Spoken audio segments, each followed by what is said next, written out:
Працівники підрядної організації фрезерують старий шар асфальту. Існуюче покриття знімають на товщину від 5 до 7 сантиметрів. За словами водія маршрутки Сергія Толовчика, дорогу на Корбутівку було необхідно ремонтувати. Там по Корбутовці було погано, печально. Трусило, бахкало, а зараз щось вирісовується потихеньку. На мою думку, да, все там бачу, бордюри, люки піднімають, стічні, все.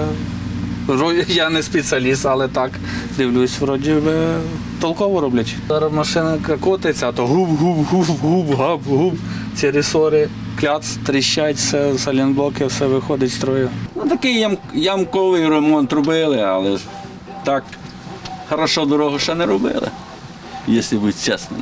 Для машини менше ремонт, менше машина б'ється, довше їздить. Візьміть навіть взяти іномарки. Ніж як, низька посадочка, не розчитане на наші ями. А зараз, звісно, приємно їхати.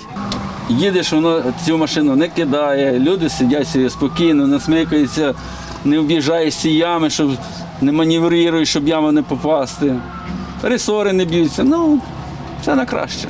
Водій Віктор Куліш каже, що ремонтники виконують роботи якісно. Ще недавно ця дорога була трошки в занедбаному стані. Зараз останнім часом вже докладається помітно так зусиль, що дорогу можна вже вважати в деякій мірі більш-менш відносному стані, такому доброму. Тим більше, що зараз я ось їхав, бачу, працюють робітники, дорожники, вони приводять дорогу до ладу. Часом, коли починаєш їздити і бачити, що дорожники працюють, душа радіє. Загальна площа робіт, які потрібно виконати, 68 тисяч квадратних метрів, каже заступник міського голови Олександр Шевчук. Загальна у нас протяжність вулиці Чуднівська та Леха Кочинського 5,8 кілометрів. Загальний об'єм – це 68 тисяч квадратних метрів. Оголошений тендер був, замовник є комунальне підприємство управління автомобільних шляхів, виконавець ПП «Автомагістраль».